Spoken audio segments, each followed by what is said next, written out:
Hello दोस्तों, स्वागत है आप सभी का उत्कर्ष के इस YouTube चैनल पर, जहां पर हम आपके लिए लेकर आते हैं इंपॉर्टेंट न्यूज एंड अपडेट्स। मेरा नाम है डॉक्टर हिमांशु और मैं आप सभी के लिए बच्चों इंपॉर्टेंट न्यूज एंड अपडेट्स लेकर आता हूं। आपकी एग्जाम, आपकी काउंसलिंग एंड आपके रिजल्ट से जुड़ी हुई सारी इंपॉर्टेंट अपडेट्स। तो जैसा कि आप सभी को पता है बच्चों, आपने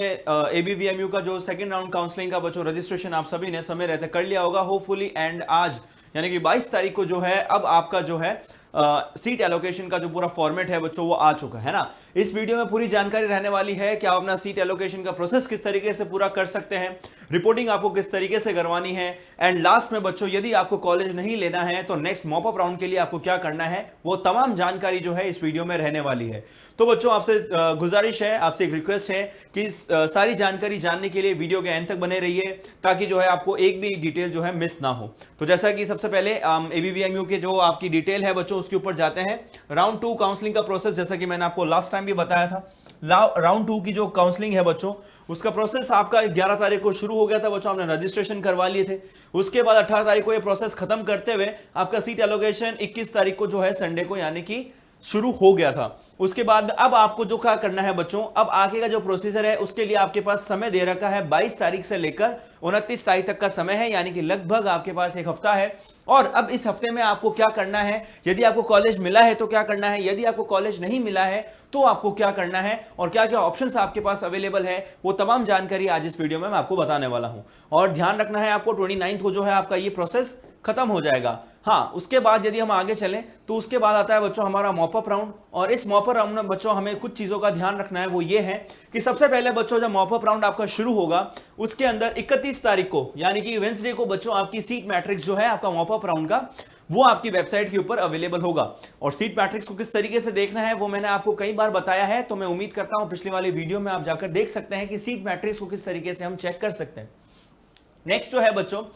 आपके पास एक नया ऑप्शन यहां पर यह आता है कि स्टार्ट ऑफ रेजिग्नेशन, यानी कि यदि आपको राउंड 1 या राउंड 2 में कोई भी कॉलेज मिला है ना, यदि आपके स्टार्टिंग में नंबर कम थे और यदि आपको कोई कॉलेज मिल गया है और उसके बाद में आपने अपग्रेड करने की कोशिश करी, या फिर आपकी कॉलेज अपग्रेड नहीं हुई, या फिर जो आपको कॉलेज मिला है बाद में आपने जाकर देखा जब आपने रिपोर्टिंग करी कि आपको कॉलेज पसंद नहीं आ रहा और आप वो कॉलेज छोड़कर नई कॉलेज लेना चाहते हैं, यदि आपने एक बार सेकंड राउंड में भी यदि आपको कोई कॉलेज मिल गया है और यदि आप उसको छोड़कर कोई नई कॉलेज लेना चाहते हैं तो उसके लिए क्या प्रोसेस रहता है, रेजिग्नेशन का। रेजिग्नेशन का बच्चों जिसमें भी अलॉटेड राउंड 1 एंड राउंड 2 में जिनको भी कॉलेजेस मिले हैं उनको बच्चों अपनी कॉलेज को छोड़ने का अवसर मिलता है, और उसके बाद मॉपअप राउंड में जो बची हुई सीट्स होती हैं कॉलेजेस के अंदर उसके अंदर आप पार्टिसिपेट कर सकते हैं। उनकी क्या शर्तें रहती हैं वो सारी मैं आपको आगे इस वीडियो में बताने वाला हूं, ठीक है। उसके बाद ये रजिस्ट्रेशन देखो, फिर उसके बाद आपका एंड ऑफ रेजिग्नेशन का जो प्रोसेस है बच्चों 5 तारीख तक का रहेगा, 5 अगस्त तक। फिर उसके बाद आपका जो वापस एक सीट मैट्रिक्स जो है बच्चों उसका डिस्प्ले करेगी ABVMU की वेबसाइट,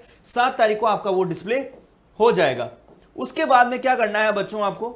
हाँ उसके बाद में ये आपका जो प्रोसेस है 12 तारीख को खत्म हो जाएगा। उसके बाद वापस से आपका सीट अनाउंसमेंट होगा 16 तारीख को, और उसके बाद आप वापस 16 से 21 अपनी कॉलेजेस जो आपको मिली है उसका जो आप एक्सेप्ट करके और बच्चों अपनी कॉलेजेस के अंदर एडमिशन ले सकते हैं, ठीक है। तो सबसे पहले बच्चों मैं बात करूंगा सेकंड राउंड काउंसलिंग की। सेकंड राउंड काउंसलिंग में आपको किन किन चीजों का ध्यान रखना है, कौन कौन से डॉक्यूमेंट्स लेकर जाना है, किन को जाना है, क्या क्या ऑप्शन सेलेक्ट करने हैं, आगे मैं आपको उसी बारे में बात करने वाला हूं, ठीक है। तो सबसे पहले हम चलते हैं हमारे सेकंड राउंड का जो काउंसलिंग है उसके प्रोसेस के बारे में जानने के लिए सीधा हम आगे चलेंगे। राउंड 1 का मैं आप सभी को बता चुका हूं, ठीक है ना। अब हम आ रहे हैं राउंड 2 पर। राउंड 2 में बच्चों ये सारी तमाम जानकारी मैं आपको दे चुका हूं, है ना। जिस समय आपने रजिस्ट्रेशन किया था सेकंड राउंड के लिए मैंने ये सारी तमाम जानकारी आप सभी को दे दी थी बच्चों, क्या वो कितनी फी डिपॉजिट करनी है, किन को करनी है और किन को नहीं करनी है, ठीक है। उसके बाद में बच्चों अब जो हमारा काम शुरू होता है वो होता है इस जगह से, पॉइंट नंबर 4 से, है ना। यानी कि लास्ट में आपने क्या किया होगा बच्चों, प्रिंट आउट ले लिया होगा अपनी चॉइसेस का, और प्रिंट आउट ले लेने के बाद में बच्चों आप सभी ने, है ना, मैं उम्मीद करता हूं उसके बाद आप सभी ने जो है बच्चों हाँ नेक्स्ट प्रिंट आउट लेने के बाद अपने पास रख लिया होगा। उसके बाद नेक्स्ट अब हमारे जो काम की चीज है आज से वो ये है कि all the candidates who have been allotted seats in round 2 are required to log in to the portal and choose any one of the following options within date and time specified in the schedule। तो यानी कि जैसे मैं आपको हमेशा बताता आया हूं कि आपको ABVMU की वेबसाइट पर जाना है, वहां पर आपको पोर्टल लॉगिन करना है। लॉगिन करने के बाद बच्चों आपकी प्रोफाइल वहां पर खुल जाएगी। तो जैसे ही आपकी प्रोफाइल ओपन होती है तो सबसे पहले मैं आपको बता देना चाहता हूं आपको कहां पर जाना है ना। प्रोफाइल ओपन होते कुछ इस तरीके से 3-4 टैब्स आपके सामने आते हैं। उसके बाद बच्चों आपके इसके अंदर लिखा हुआ आ रहा होगा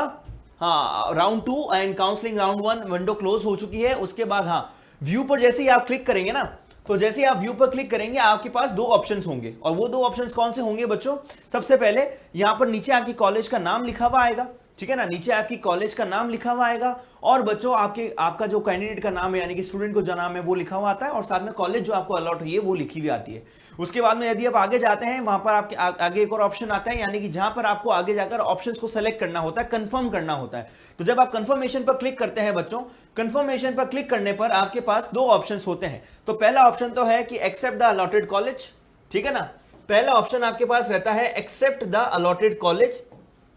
यानी कि जो आपको सेकंड राउंड में यहां पर कॉलेज मिल चुका है ना, जो आपको सेकंड राउंड में यहां पर कॉलेज मिल चुका है उसको आप एक्सेप्ट कर रहे हैं, ठीक है ना। यहां पर जो आपको सेकंड राउंड में जो कॉलेज मिला है बच्चों, आप इसको एक्सेप्ट कर रहे हैं, और जो आपकी सेकंड राउंड में जो आपको कॉलेज मिल चुका है आपको वहां पर जाकर फिर अपनी रिपोर्टिंग करनी पड़ेगी। दूसरा ऑप्शन यह है कि डिक्लाइन अलॉटेड सीट, है ना, यानी कि देखिए यहां पर अभी आप अपनी सीट को रिटेन करने का कोई भी ऑप्शन आपके पास नहीं आ रहा है यदि आप ये वाला ऑप्शन सेलेक्ट करते हैं तो। जैसा कि राउंड 1 में था, है ना, सीट अपग्रेडेशन का ऑप्शन आ रहा था, बट यहां पर जो है सीट अपग्रेडेशन का कोई भी ऑप्शन नहीं आ रहा है। बिल्कुल आपको इस चीज का ध्यान रखना है। यदि आपको राउंड 2 में कोई भी कॉलेज मिला है, पहली चीज, यदि आपको कोई भी कॉलेज मिला है और यदि आप उसको एक्सेप्ट करना चाहते हैं, जाना चाहते हैं, तो डायरेक्टली बच्चों आपको इसको यहां पर ये वाला फर्स्ट ऑप्शन आपके लिए है एक्सेप्ट अलॉटेड सीट, आपको एक्सेप्ट करना है और अपनी कॉलेज के अंदर तय डेट के अंदर यानी कि 29 तारीख से पहले पहले आपको वहां पर जाकर रिपोर्टिंग करनी है और अपना एडमिशन पक्का करवा लेना है। यदि आप उसके अंदर नहीं लेना चाहते हैं, सपोज कि आप उस कॉलेज के अंदर एडमिशन नहीं लेना चाहते हैं, आप मॉप अप राउंड का वेट करना चाहते हैं, तो वेट करने के बाद जो है आपको यहां पर यदि वेट करना है, आप सेकंड मॉप अप राउंड में जाना चाहते हैं, तो उसके लिए आपको ये ऑप्शन डिक्लाइन करना पड़ेगा, यानी कि जो मौजूदा सीट है आपकी, जो मौजूदा सीट अभी आपके पास है वो आपकी चली जाएगी, वो आपका जो एडमिशन है कैंसिल हो जाएगा और फिर आप फिर से मॉप अप राउंड के लिए प्रिपेयर या फिर अपीयर कर सकते हैं, ठीक है। अब देखिए इसमें एक इंपॉर्टेंट नोटिस यहां पर दे रखा है, वो है failure to log in and selecting an option after the seat allocation within the date and time specified in the schedule will lead to the forfeit of the allotted seat and security fee. अब देखिए बच्चों, जैसा कि मैंने last time भी आपको बताया था जब आपका राउंड 1 का आया था रिजल्ट, सेम चीज यहां पर लिखी हुई है कि यदि आपको कोई कॉलेज अलॉट होता है तो आपको लॉग इन करना ही है ना, यदि आप कॉलेज चाहें या चाहे नहीं चाहें, दोनों केसेस में बच्चों आपको दोनों में से एक ऑप्शन जो है सेलेक्ट करना पड़ेगा। यदि आप कॉलेज के साथ एग्री कर रहे हैं कि हाँ हमें इस कॉलेज में एडमिशन लेना है, तो आप फर्स्ट ऑप्शन सेलेक्ट कीजिए। यदि आपको वो कॉलेज पसंद नहीं है या उस कॉलेज में आप एडमिशन नहीं लेना चाहते हैं, तो आपको सेकंड राउंड एक्सेप्ट या फिर ऑप्शन सेलेक्ट करना पड़ेगा। नहीं तो फिर बच्चों आपकी जो 5000 की जो सिक्योरिटी डिपॉजिट अमाउंट आपका हुआ है वो आपका जो है बच्चों फोरफिट हो जाएगा, ठीक है ना, बिल्कुल। उसके बाद में नेक्स्ट हम आते हैं, देखो भाई, हाँ अगला पॉइंट हमारे पास ये है कि all the candidates who are allotted seats and exercised option 1 are mandatory required to deposit, ठीक है। इसमें ये लिखा हुआ है बच्चों कि यदि आप ऑप्शन 1 सेलेक्ट करते हैं तो ऑप्शन 1 सेलेक्ट करने के बाद आपके पास फीस पेमेंट का ऑप्शन आएगा जो कि रहने वाला है 40,000 रुपीज। तो बच्चों आपको उसके बाद फीस का पेमेंट करना है 40,000 रुपीज, और जैसे ही आप वो पेमेंट करते हैं राउंड 1 की तरह ही बच्चों आपके पास आपका अलॉटमेंट लेटर आ जाएगा, ठीक है ना। Candidates who have already deposited 40,000 in round 1 have selected option in participate in round 2 are not required to redeposit, यानी कि ये कह रहा है कि यदि आप राउंड 1 में आप ऑलरेडी अपीयर कर चुके हैं, है ना, आपने राउंड 1 में अपीयर किया, आपको राउंड 1 में भी कोई कॉलेज मिला है और राउंड 1 में कॉलेज मिलने के बाद आपने वहां पर भी 40,000 रुपीज जो है डिपॉजिट करे हैं, और आपने राउंड 1 में जो आपको कॉलेज मिला है उसके अंदर आपने जाकर रिपोर्टिंग भी दे दी है, और पर आपने अपग्रेड का ऑप्शन सेलेक्ट किया था, है ना। अब यदि बच्चों आपका कॉलेज अपग्रेड हुआ है तो भी आपको 40,000 रुपीज अलग से देने की जरूरत नहीं है। 40,000 रुपीज किनको देना है? जिन्होंने सेकंड राउंड के अंदर ही रजिस्ट्रेशन किया है, जो राउंड 1 में अपीयर ही नहीं हुए, ठीक है ना, या फिर जिनको राउंड 1 के अंदर कोई कॉलेज नहीं मिला, डायरेक्टली राउंड 2 के अंदर ही कॉलेज मिला है, तो उनको जो है 40,000 रुपीज, क्योंकि उन्होंने पहले तो जमा करवाए नहीं है, तो जिन्होंने पहले जमा नहीं करवाए हैं उनको अभी 40,000 रुपीज का जो ये अमाउंट है वो डिपॉजिट करना पड़ेगा। वो आपका एक पार्ट है जो आपकी कॉलेज की फी रहने वाली है, उसका ये एक पार्ट रहेगा, ठीक है ना। चलो उसके बाद आपके पास दो ऑप्शंस और हैं कि जिन्होंने राउंड 1 में अपग्रेड का ऑप्शन सेलेक्ट किया था,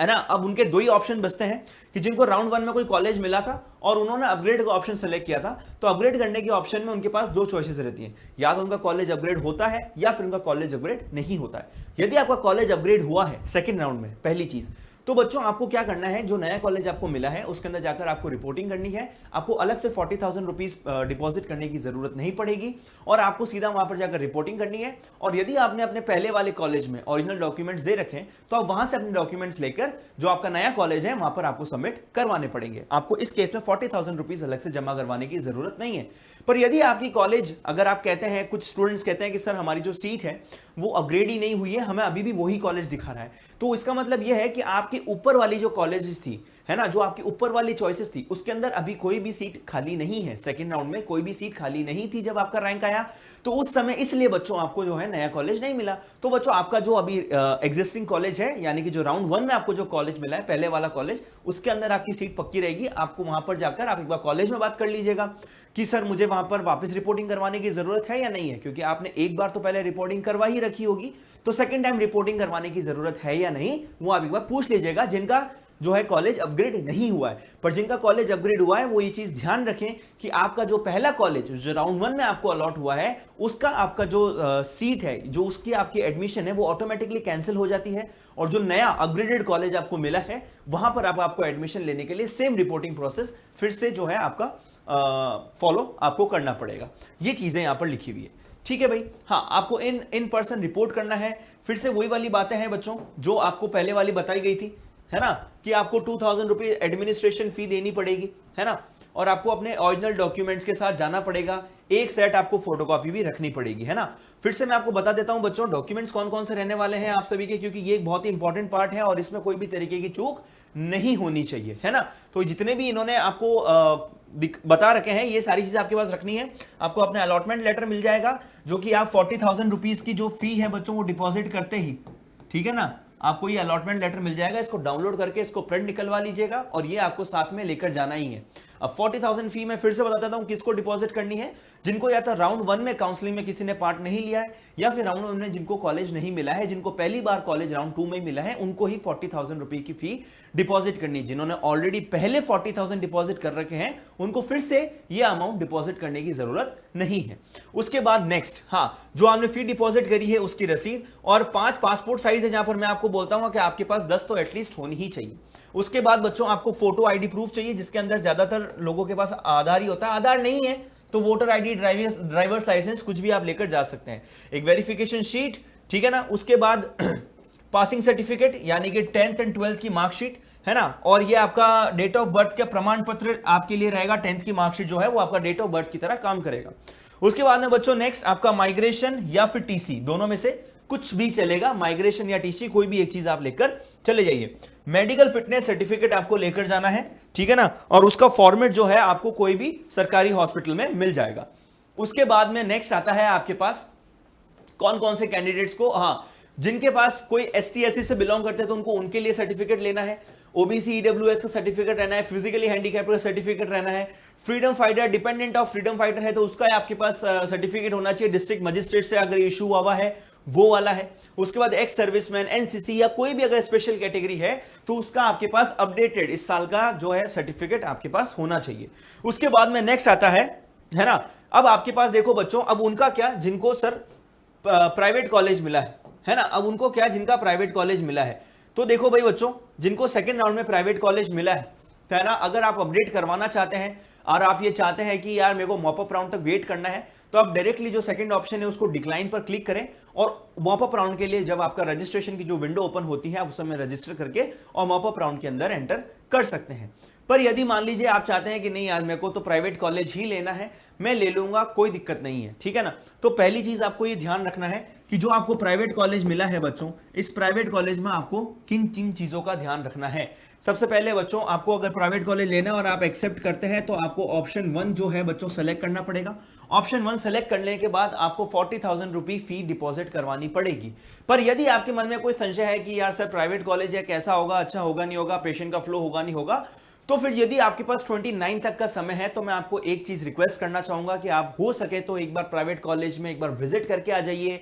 वहां का सारा एनवायरनमेंट देख लीजिए, वहां पे सारा आपका जो सिस्टम है, फैसिलिटीज क्या क्या है वो सारी एक बार मेक श्योर कर लीजिए कि it's up to date and आपके लायक हैं, तो ही फिर आप जाकर वहां पर एडमिशन लीजिए। और अगर आप मॉपअप राउंड की वेट करना चाहते हैं तो मॉपअप राउंड के लिए भी आप वेट कर सकते हैं। पर यदि आपने राउंड 2 में एक बार एडमिशन ले लिया है और मॉपअप राउंड में अगर आपको राउंड 2 में कोई कॉलेज मिला है और आप मॉपअप राउंड में भी करना चाहते हैं अपने आप को, तो बच्चों आपको एक बार अगर आपने रिपोर्टिंग कर दी है तो रिपोर्टिंग करने के बाद बच्चों आपको उसको रिजाइन करना पड़ेगा। रिजाइन का क्या प्रोसेस रहने वाला है वो सब जब आपकी विंडो ओपन होगी तो मैं आपको बता दूंगा। बट अभी वाला जो वीडियो है वो डेडिकेटेडली जो राउंड 2 में जिनको कॉलेज मिला है उनके लिए।